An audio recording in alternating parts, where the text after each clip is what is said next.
നമസ്കാരം, പ്രൈം ഫോക്കസിലേക്ക് സ്വാഗതം.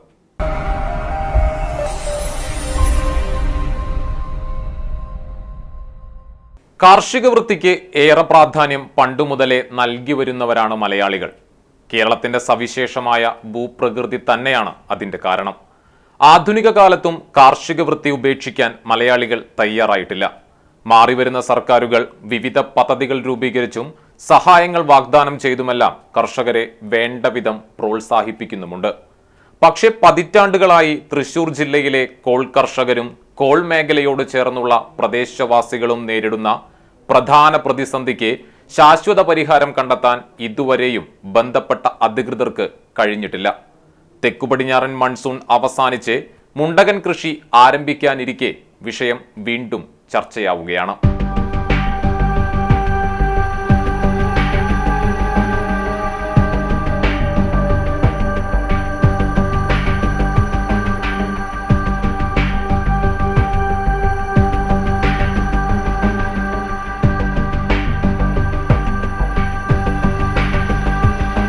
കേരളത്തിൽ ലഭ്യമാകുന്ന 2 മൺസൂണുകളെ അടിസ്ഥാനമാക്കിയാണ് നമ്മുടെ കാർഷിക കലണ്ടർ രൂപകൽപ്പന ചെയ്തിരിക്കുന്നത്.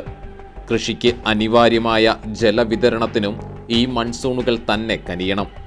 ഇതിനു പുറമെ തടയണ കെട്ടിയും കനാലുകൾ നിർമ്മിച്ചുമെല്ലാം നാം കൃഷിക്കു വേണ്ട സാഹചര്യങ്ങൾ സൃഷ്ടിക്കുന്നു. ജലസേചനം പോലെ തന്നെ പ്രധാനപ്പെട്ട ഒന്നാണ് ഉപ്പുകലരാത്ത ശുദ്ധജലം കൃഷിക്കായി ഉറപ്പുവരുത്തുക എന്നത്. ആവശ്യമായ ജലനിരപ്പ് കനാലുകളിൽ ഉറപ്പാക്കാനും ഉപ്പുവെള്ളത്തെ പ്രതിരോധിക്കാനും നിർമ്മിക്കപ്പെട്ട ജില്ലയിലെ പ്രധാന റെഗുലേറ്ററുകളാണ് മണലൂർ നിയോജക മണ്ഡലത്തിൽ സ്ഥിതി ചെയ്യുന്ന ഏനാമാവിലേതും ഇടിയഞ്ചിറയിലേതും. രണ്ടിനും പതിറ്റാണ്ടുകളുടെ പഴക്കമുണ്ട്. റെഗുലേറ്ററുകളുടെ അടിസ്ഥാന ധർമ്മങ്ങൾ നിർവഹിക്കാനുള്ള ശേഷി 2 നിർമ്മിതികൾക്കും ഇന്നില്ല എന്നു തന്നെ പറയാം. ചോർച്ചയുള്ള ഷട്ടറുകൾ ഉപയോഗിച്ച് കൃത്യമായി ജലനിരപ്പ് ക്രമീകരിക്കാനോ ഉപ്പുവെള്ളത്തെ പ്രതിരോധിക്കാനോ കഴിയില്ല. എളുപ്പത്തിൽ ഷട്ടറുകൾ ഉയർത്താനും താഴ്ത്താനുമുള്ള യന്ത്ര സംവിധാനങ്ങളും തകരാറിലാണ്. 2 റെഗുലേറ്ററുകളിലും നവീകരണത്തിനായുള്ള പദ്ധതികൾ പ്രഖ്യാപിച്ച് വർഷങ്ങളായെങ്കിലും ഇതുവരെയും എവിടെയും എത്തിയില്ല.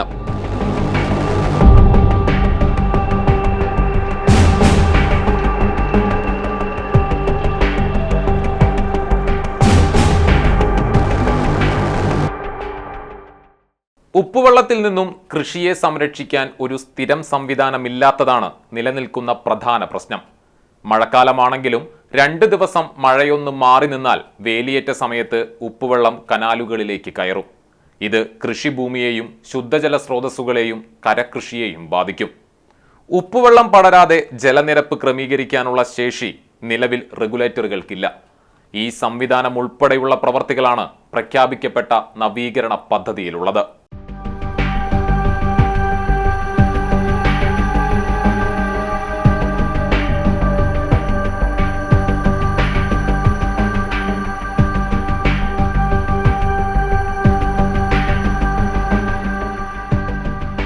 നിലവിൽ കനാലുകൾക്ക് കുറുകെ താൽക്കാലിക വളയം കെട്ട് നിർമ്മിച്ചാണ് ഉപ്പുവെള്ളത്തെ പ്രതിരോധിക്കുന്നത്.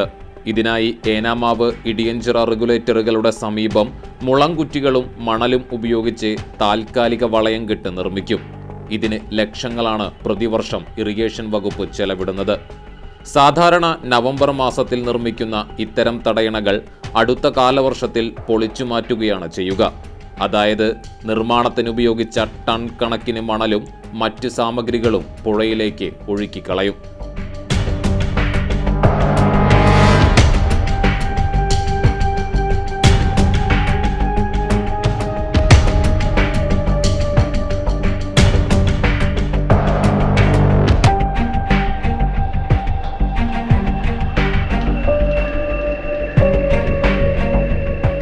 ജില്ലയിലെ പ്രധാന റെഗുലേറ്ററുകൾ 3 എണ്ണമാണ്.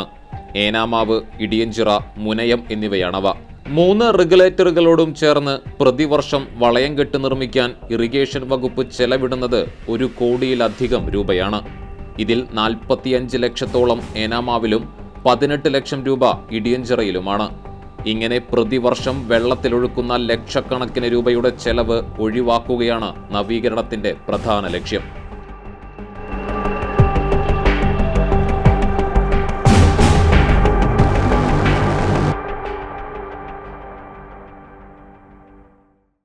തൃശൂർ നഗരത്തിലേതുൾപ്പെടെ ജില്ലയിലെ വലിയൊരു ഭാഗം പ്രദേശത്തു വീഴുന്ന മഴവെള്ളവും ചിമ്മിനി, വാഴാനി തുടങ്ങിയ ഡാമുകളിലെ വെള്ളവും ഒഴുകി കടലിൽ ചേരുന്നത് ഏനാമാവ്, ഇടിയഞ്ചിറ റെഗുലേറ്ററുകൾ വഴിയാണ്. 6 മാസത്തോളം നീണ്ടു നിൽക്കുന്ന മൺസൂണിന്റെ ഏതു ഘട്ടത്തിലും കനാലുകളിൽ ജലനിരപ്പ് ക്രമാതീതമായി ഉയരുകയോ താഴുകയോ ചെയ്യാം. ഇത്തരം സാഹചര്യത്തിലാണ് റെഗുലേറ്ററുകളിലെ ജലക്രമീകരണം സങ്കീർണവും ശ്രമകരവുമാകുന്നത്.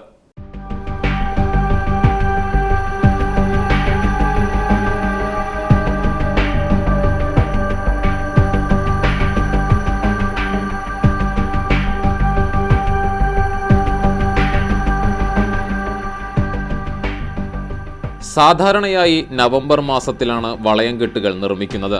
ദിവസങ്ങൾക്കുള്ളിൽ തന്നെ നിർമ്മാണം പൂർത്തീകരിക്കുകയും ചെയ്യും. ചിലപ്പോൾ നിർമ്മാണം പൂർത്തീകരിച്ച ശേഷവും ശക്തമായ മഴ ലഭിച്ചേക്കാം. പുറകെ വളയംകെട്ട് സ്വാഭാവികമായി തള്ളിപ്പോവുകയോ തകരുകയോ ചെയ്യാം. അല്ലെങ്കിൽ പൊളിച്ചു മാറ്റേണ്ടി വരും. നീരൊഴുക്ക് ശമിക്കുന്ന മുറയ്ക്ക് വീണ്ടും നിർമ്മിക്കണം. ഇത് അധിക ബാധ്യതയാണ് നൽകുന്നത്. കാലവർഷം എത്തുന്നതിന് മുമ്പുണ്ടാകാറുള്ള ശക്തമായ വേനൽ മഴയും സ്ഥിതി വഷളാക്കാറുണ്ട്. നീരൊഴുക്ക് ശക്തമായാൽ വളയംകെട്ട് പൊളിച്ചു നീക്കുകയല്ലാതെ വേറെ വഴിയില്ല. അല്ലാത്ത പക്ഷം താഴ്ന്ന പ്രദേശങ്ങളെല്ലാം വെള്ളത്തിലാവും. പക്ഷേ തുടർന്ന് മഴ ലഭിക്കാതിരുന്നാൽ ഉപ്പുവെള്ളം കനാലുകളിലേക്ക് എത്തുകയും ചെയ്യും. ഈ പ്രശ്നങ്ങൾക്കുള്ള ഏക പരിഹാര മാർഗമാണ് റെഗുലേറ്റർ നവീകരണം.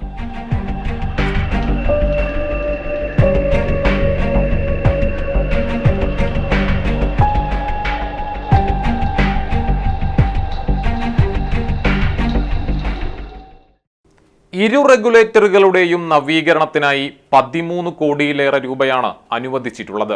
വർഷങ്ങൾക്ക് മുമ്പേ അംഗീകാരം ലഭിച്ച പദ്ധതികളാണെങ്കിലും ഇതുവരെയും എങ്ങും എത്തിയിട്ടില്ല. പലതവണ ടെൻഡർ നടപടികൾ വരെ എത്തിയെങ്കിലും ടെൻഡർ ഏറ്റെടുക്കാൻ ആളില്ലാത്തതായിരുന്നു പ്രധാന പ്രതിസന്ധി. ഒടുവിൽ 2024 ഇരു പദ്ധതികളും ടെൻഡർ നൽകിയത്.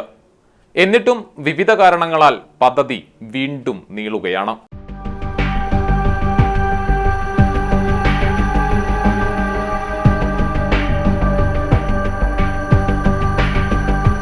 മെക്കാനിക്കൽ, സിവിൽ വിഭാഗങ്ങളിലായി 8.59 കോടി രൂപയുടെ നവീകരണ പ്രവർത്തനങ്ങളാണ് ഏനാമാവ് റെഗുലേറ്ററിൽ നടക്കേണ്ടത്. 2023 സെപ്റ്റംബർ 13 പദ്ധതിക്കുള്ള പുതുക്കിയ ഭരണാനുമതിയായി. തുടർന്ന് സിവിൽ പ്രവർത്തികൾക്കായി 4 കോടി രൂപയുടെ സാങ്കേതികാനുമതി ലഭിച്ചു. 2024 മാർച്ച് 15 ടെൻഡറിന് അനുമതി നൽകുകയും മെയ് 31 കരാറിൽ ഒപ്പുവയ്ക്കുകയും ചെയ്തു. 18 മാസം കൊണ്ട് പ്രവർത്തികൾ പൂർത്തിയാക്കണമെന്നാണ് കരാർ. അതായത് 2025 നവംബറിൽ. എന്നാൽ സിവിൽ വർക്കുകൾ മാത്രമായി ആരംഭിക്കുവാനോ പൂർത്തിയാക്കുവാനോ കഴിയില്ല. മെക്കാനിക്കൽ വർക്കുകൾ കൂടി സമാന്തരമായി നടക്കണം. മെക്കാനിക്കൽ വർക്കുകൾ നടത്താനുള്ള 4.5 കോടിയുടെ ടെൻഡർ കരാർ കമ്പനിക്ക് കൈമാറിയെങ്കിലും ടെൻഡർ സമർപ്പിച്ചിരുന്ന മറ്റൊരു കരാർ കമ്പനി നടപടികളെ ചോദ്യം ചെയ്ത് ഹൈക്കോടതിയെ സമീപിച്ചതോടെ കോടതി കരാർ സ്റ്റേ ചെയ്തു. ഇതോടെ പ്രവർത്തികൾ തുടങ്ങാനായില്ല.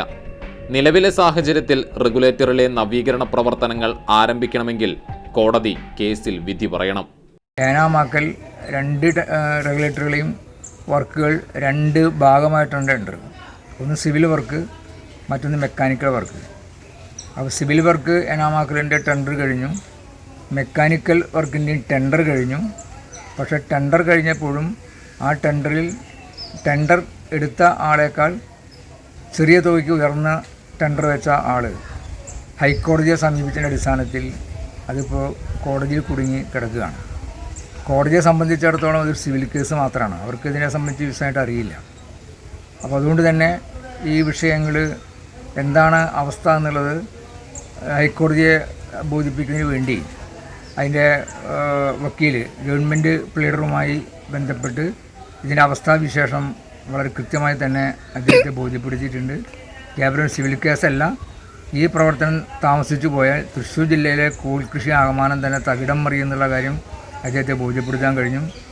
ഈ കഴിഞ്ഞ 10-ാം തീയതി കേസ് ഉണ്ടായിരുന്നു. അപ്പോൾ ആ കേസ് വേഗത്തിലാക്കാൻ ആവശ്യമായ നടപടി എടുക്കാമെന്നൊരു ഉറപ്പ് അദ്ദേഹം തന്നിട്ടുണ്ട്. അതിനാണ് അതുമായി ബന്ധപ്പെട്ടുകൊണ്ട് പറയാനുള്ളത്. അപ്പോൾ അത് അവസാനിച്ചു കഴിഞ്ഞാൽ അതിൻ്റെ പണിയും പെട്ടെന്ന് നമുക്ക് ആരംഭിക്കാൻ കഴിയും. എന്നാൽ ഇടിയഞ്ചിറ റെഗുലേറ്ററിന്റെ സ്ഥിതി അല്പം വ്യത്യസ്തമാണ്. ടെൻഡർ നടപടികൾ പൂർത്തീകരിച്ച് ആരംഭിച്ച പ്രവർത്തികൾ കാലവർഷമെത്തിയതോടെ പാതി വഴിയിൽ നിന്നു. മുന്നൊരുക്കമില്ലാതെ പ്രവർത്തികൾ തുടങ്ങിയത് നിർമ്മാണത്തെ ബാധിച്ചിട്ടുണ്ടെന്ന ആക്ഷേപവും ശക്തമാണ്.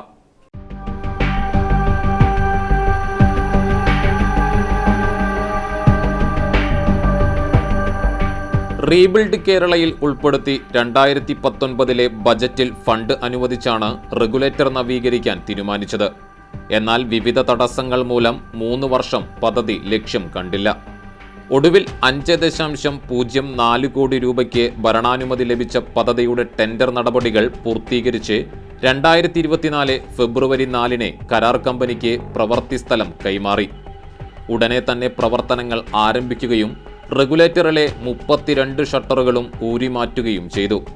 നിലവിൽ റെഗുലേറ്ററിൽ ഷട്ടറുകൾ ഇല്ലാത്ത സ്ഥിതിയാണ്. സിവിൽ വർക്കുകളുടെ ഭാഗമായി കോൺക്രീറ്റിംഗ് മാത്രമേ നടത്തിയിട്ടുള്ളൂ. ഷട്ടറുകൾ സ്ഥാപിക്കൽ, ഷട്ടർ തുറക്കാനുള്ള മോട്ടോറുകൾ ഘടിപ്പിക്കൽ എന്നിവ പൂർത്തിയാവേണ്ടതുണ്ട്. ശേഷമേ മറ്റു പ്രവർത്തികൾ ആരംഭിക്കാനാവൂ. റെഗുലേറ്ററിന്റെ ഇരുഭാഗത്തും വെള്ളം തടകെട്ടി നിർത്തിയാൽ മാത്രമേ ഷട്ടർ സ്ഥാപിക്കാനുള്ള കോൺക്രീറ്റിടൽ നടത്താൻ കഴിയൂ.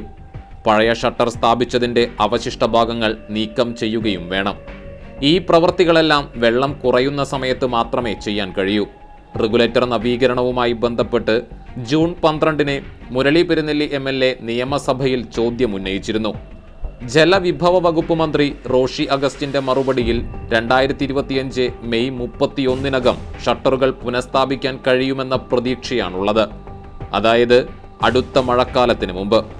അതുവരെ കനാലിലേക്ക് ഉപ്പുവെള്ളം കയറാതിരിക്കാൻ പതിവ് രീതിയിൽ വളയം കെട്ട് നിർമ്മിക്കേണ്ടി വരും. ഇടിയഞ്ചിറ ടെൻഡർ കഴിഞ്ഞതാണ് 2 വർക്കിൻ്റെയും. അതിൻ്റെ ഭാഗമായി എൻ്റെ പഴയ ഷട്ടറുകളാകമാനം തന്നെ പൊളിച്ചു മാറ്റി കഴിഞ്ഞു. പുതിയത് സ്ഥാപിക്കണമെങ്കിൽ അടിമുതൽ സ്ഥാപിക്കണം. അപ്പോൾ വർഷക്കാലം ആയതുകൊണ്ട് വെള്ളം കെട്ടി നിൽക്കുന്ന അവസ്ഥയുണ്ട്. മഴ നല്ല ഒഴുക്കുള്ളപ്പോൾ ഒന്നും ചെയ്യാൻ കഴിയുന്ന കാര്യമല്ല. മഴ ഒന്ന് ശമിച്ചു കഴിഞ്ഞാൽ 2 വശത്തും താൽക്കാലിക ബണ്ടിട്ടിട്ട് അതിനകത്തുനിന്ന് വെള്ളം വറ്റിച്ച് ഈ പണി ആരംഭിക്കുമെന്നാണ് അവർ പറഞ്ഞിരിക്കുന്നത്. അത് പെട്ടെന്നാകും എന്നാണ് പ്രതീക്ഷിക്കുന്നത്. അതിനുവേണ്ടി ഇടപെടൽ നടക്കുന്നുണ്ട്. റെഗുലേറ്റർ നവീകരണം എങ്ങുമെത്താത്ത സാഹചര്യത്തിൽ ഇത്തവണയും വളയം ബണ്ടുകൾ നിർമ്മിക്കേണ്ടി വരും. മുണ്ടകൻ കൃഷി ആരംഭിക്കാനിരിക്കെ കർഷകർ ആശങ്കയിലുമാണ്. പല കോൾപാടശേഖരങ്ങളും കൃഷി ആരംഭിക്കാൻ വിമുഖത പ്രകടിപ്പിക്കുന്നുമുണ്ട്. ഇനിയും നഷ്ടം സഹിക്കാൻ വയ്യ എന്നാണ് കർഷകർ പറയുന്നത്.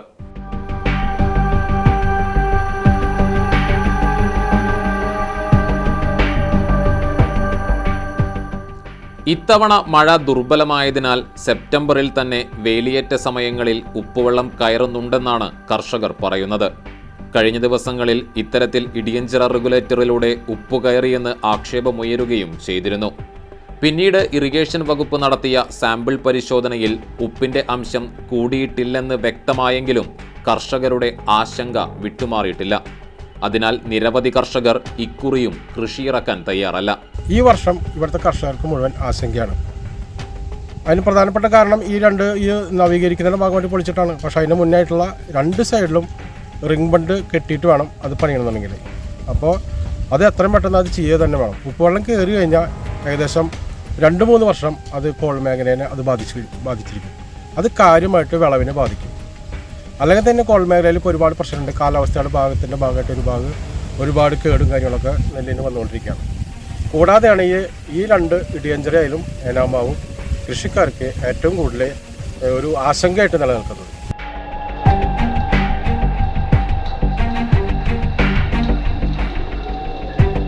മുല്ലശ്ശേരി വെങ്കിടങ്ങ് പ്രദേശങ്ങളിൽ 258 ഏക്കർ കൃഷിയിടം ഇത്തവണയും തരിശായി കിടക്കും. 170 ഏക്കർ വരുന്ന തണ്ണീർക്കായൽ പാടശേഖരം, 70 ഏക്കർ വരുന്ന തിരുനെല്ലൂർ പാടം എന്നിവിടങ്ങളിൽ കഴിഞ്ഞ 2 വർഷമായി കൃഷി ചെയ്തിട്ടില്ല. 18 ഏക്കർ വരുന്ന പാടൂർ പുളിപ്പാണ്ടിപ്പടവിൽ 2021 അവസാനമായി കൃഷി ഇറക്കിയത്. മുൻപ് വിളനാശം സംഭവിച്ചതിന്റെ നഷ്ടപരിഹാരം പോലും ലഭിക്കാത്തതിന്റെ ദുരിതകഥ മാത്രമേ കർഷകർക്ക് പറയാനുള്ളൂ. തണ്ണീർക്കായൽ നെൽകൃഷി ഗ്രൂപ്പ് ഫാമിംഗ് സമിതിയിൽ 170 ഏക്കർ നിലമാണുള്ളത്. ഈ നിലം ഇപ്പോൾ പണിതിട്ട് 2 വർഷത്തോളം കഴിഞ്ഞു. 3-ാമത്തെ വർഷമാണ് ഇത് തരിശിടാൻ പോകുന്നത്. ഇനി ഇതുപോലെ തരിശിടണമെന്നുണ്ടെങ്കിൽ ഇവിടുത്തെ കൃഷിക്കാർ വളരെയധികം നഷ്ടത്തിലും കഷ്ടത്തിലായി മാറും. ഇതിനു മുന്നേ കൃഷി ചെയ്തിട്ട് വളരെയധികം കഷ്ടം അനുഭവിച്ചാണ്. അതുകൊണ്ട് ഈ ഉപ്പുവെള്ളത്തിൻ്റെ ഭീഷണിയാണ് ഇതിന് മെയിനായിട്ട് കാരണം. ഇനിയും ഇതുപോലെ തുടർന്നു കഴിഞ്ഞാൽ കൃഷിക്കാർ ഈ നിലം ഉപേക്ഷിക്കേണ്ട അവസ്ഥയിലേക്ക് എത്തും. ഇപ്പോൾ ഇവിടെ ഈ പുളിപ്പാണ്ടി കൃഷി നിർത്തിയിട്ട് ഒരു 5 വർഷത്തിൽ കൂടുതലായി, വർഷങ്ങളായി നിന്നിരുന്നതാണ്. പക്ഷേ 2009 ഞങ്ങൾ എല്ലാവരും ഒരു കമ്മിറ്റി രൂപീകരിച്ച് കൃഷിഭവൻ്റെയും കൃഷി വകുപ്പിൻ്റെയും സഹായത്തോടു കൂടി ട്രാൻസ്ഫോമറും മറ്റെല്ലാ സഹായങ്ങളും ചെയ്തു തന്ന് കൃഷി വളരെ ലാഭകരമായ രീതിയിൽ ഞങ്ങൾ നടത്തിയിരുന്നതാണ്. അതിന് ഇവിടെ ബാസ്മതി റൈസ് പോലും ഞങ്ങൾ ഉണ്ടാക്കിയത് വളരെ വിജയമായിരുന്നു. ഇനി നടക്കണമെന്നുണ്ടെങ്കിൽ ഈ പുളിവെള്ളം ഈ കനവലി കല്ലവനിൽ നിന്ന് ഇങ്ങോട്ട് കയറുന്നത് നിർത്തണം. ഇടിയഞ്ചിറയിൽ റെഗുലേറ്ററിൽ കൂടി വരുന്ന പുളിവെള്ളത്തിൻ്റെ തടഞ്ഞ് ആ വെള്ളം നല്ലതായെങ്കിൽ മാത്രമേ ഇത് ലാഭമുള്ളൂ. ഞങ്ങൾക്ക് ഓരോ പ്രാവശ്യം 5 ലക്ഷം 4 ലക്ഷം നഷ്ടം വന്നതുകൊണ്ടാണ് ഇത് നിർത്തിവെച്ചത്. ഇടിയഞ്ചിറ ഷട്ടർ റിപ്പയറിങ്ങിൻ്റെ പേരിൽ എല്ലാ സ്പെയറുകളും ഊരിക്കൊണ്ടുപോയി ഏകദേശം ഒരു 2 മാസം പിന്നിട്ട് പോലും വീണ്ടും അത് പുനഃസ്ഥാപിക്കാൻ ആവശ്യമായ ഒരു നടപടിയും സർക്കാർ തലത്തിലോ ഇറിഗേഷൻ ഡിപ്പാർട്ട്മെൻറ്റോ സ്വീകരിച്ചിട്ടില്ല. ഇതുമൂലം കർഷകർ വലിയ ഭയാശങ്കയിലാണ്. പ്രത്യേകിച്ച് മണ്ണൂർ നിയോജകമണ്ഡലത്തിൽ 8 പഞ്ചായത്തും വടക്കഞ്ചേരി നിയോജകമണ്ഡലം 3 പഞ്ചായത്ത് ഉൾപ്പെടെ 10ഓളം പഞ്ചായത്തുകൾ കോൾ കർഷകരും അതുപോലെ കരകൃഷി കർഷകരും അതുപോലെ കുടിവെള്ളം ഉൾപ്പെടെയുള്ള നിരവധി പദ്ധതികൾക്ക് വലിയ പ്രയാസമായിട്ട് മാറിയിരിക്കുന്ന ഇടിയഞ്ചിറ റെഗുലേറ്റർ സ്ഥാപിക്കാനാവശ്യമായ നടപടി വളരെ പെട്ടെന്ന് തന്നെ സ്വീകരിക്കേണ്ടിയിരിക്കുന്നു. കഴിഞ്ഞ സീസണിൽ കോൾ കർഷകർക്ക് 12 കോടിയുടെ നഷ്ടമാണ് നെല്ലിൻ്റെ വിലയിലൂടെ ഉണ്ടായിട്ടുള്ളത്. ഉപ്പുവെള്ളം കൃഷിയിടങ്ങളിലേക്ക് ഒഴുകുന്നത് പൂർണ്ണമായി തടഞ്ഞാൽ കൃഷി ഇറക്കാൻ തയ്യാറാണെന്ന് കർഷകർ പറയുന്നു. അതിന് വളയം ബണ്ട് നിർമ്മിച്ചതുകൊണ്ട് മാത്രം കാര്യമില്ല, സ്ഥിരം സംവിധാനമാണ് വേണ്ടത്. അതിനാണ് റെഗുലേറ്റർ നവീകരിക്കുന്നതെങ്കിലും ഈ പ്രവർത്തികൾ എത്രത്തോളം ഫലപ്രദമാണെന്ന ആശങ്ക പങ്കുവയ്ക്കുന്ന കർഷകരുമുണ്ട്. കൃത്യമായ പഠനങ്ങൾ നടക്കാതെ കോടികൾ ചെലവിടുകയാണെന്നാണ് ആക്ഷേപം.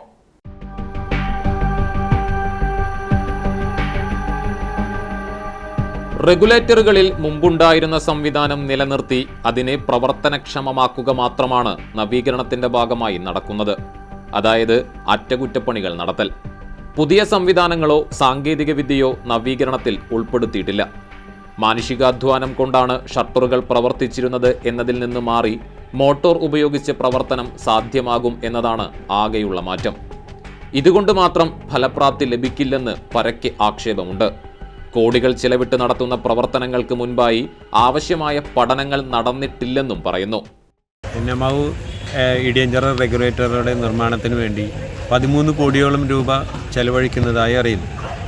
ഈ കോടികൾ ചെലവഴിക്കുന്നതിന് വേണ്ടത്ര പഠനം നടന്നിട്ടുണ്ടോ എന്നാണ് ഇപ്പോഴും ആശങ്ക. അതായത് ഇറിഗേഷൻ ഇൻവെസ്റ്റിഗേഷൻ, അതായത് KERI കേരള എഞ്ചിനീയറിംഗ് റിസർച്ച് ഇൻസ്റ്റിറ്റ്യൂട്ടിൻ്റെ കൃത്യമായ പഠന റിപ്പോർട്ടോ ഒന്നും ഇല്ലാതെയാണ് ഈ ടെൻഡർ കൊടുത്തതായി അറിയുന്നത്. ഈ ഷീറ്റ് ഫയലിംഗ് 10 മീറ്ററോളം വേണ്ടെടുത്ത് 2.5 മീറ്ററാണ് ഷീറ്റ് ഫയലിംഗ് ചെയ്തതായിട്ട് ടെൻഡർ നടപടികളിൽ കാണുന്നത്. 2 ഡബിൾ സൈഡ് ഷീറ്റ് ഫയലിംഗ് വേണ്ടെടുത്ത് 1 സൈഡ് കിഴക്ക് ഭാഗം മാത്രമാണ്, പടിഞ്ഞാറ് ഭാഗത്താണ് ഏറ്റവും കൂടുതൽ ഉപ്പ് വരുന്നത്, അവിടെയാണ് ഷീറ്റ് ഫയലിംഗ് വേണ്ടത്. അവിടെ ചെയ്യാതെ ടെൻഡർ ഇതിൽ കാണുന്നത് കിഴക്ക് ഭാഗത്ത് മാത്രമാണെന്നാണ്. ഇത് ഇനിയും ഈ ചോർച്ച ഫലപ്രദമായി ഇത്രയും കോടികൾ ചെലവഴിച്ചതുകൊണ്ട് ചോർച്ച കൃത്യമായി നിൽക്കുമോ, ചോർച്ച കുറയുമോ, വീണ്ടും ഈ മൺകെട്ട് വേണ്ടി വരുമോ എന്നൊക്കെ തന്നെയാണ് കൃഷിക്ക് വീണ്ടും ഉപ്പുവെള്ളം കയറാത്ത രീതിയിൽ എങ്ങനെ എന്ന് ആശങ്കയാണ്. എത്ര വർഷം കൊണ്ട് ഇത് പണിത് തീരും? 25-ൽ തീരുമെന്നാണ് ടെൻഡർ നടപടിയിൽ കാണുന്നത്. പക്ഷേ ഇനിയും അത് എത്ര കാലം നീളും എന്നുള്ളത് അറിയില്ല.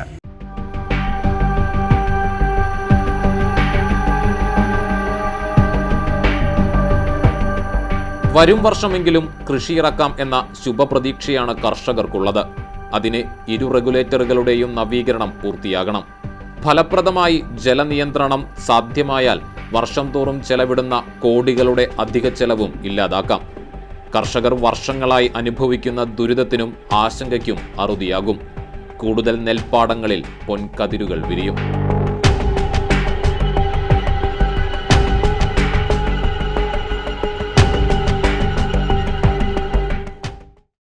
ഗ്രാമങ്ങളെല്ലാം പതിയെ നഗര സ്വഭാവം കൈവരിക്കുന്നുണ്ട്.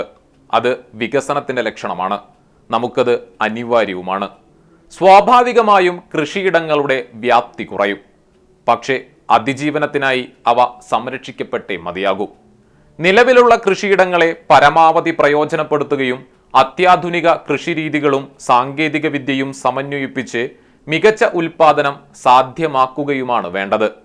അതിന് കൃത്യമായ പഠനങ്ങളും ആസൂത്രണവും വേഗത്തിലുള്ള നിർവഹണ ശേഷിയുമാണ് കൈവരിക്കേണ്ടത്. ഒരു ജനാധിപത്യ രാജ്യമായതിനാൽ തന്നെ പദ്ധതി വിശദാംശങ്ങൾ ജനങ്ങളെ വ്യക്തമായി ബോധ്യപ്പെടുത്തുകയും വേണം. ജനങ്ങളുടെ ആശങ്കയകറ്റി പുത്തൻ പ്രതീക്ഷകൾ നൽകേണ്ടതും ജനപ്രതിനിധികളുടെ കർത്തവ്യമാണെന്ന് കൂടി ഓർമ്മിപ്പിക്കുന്നു.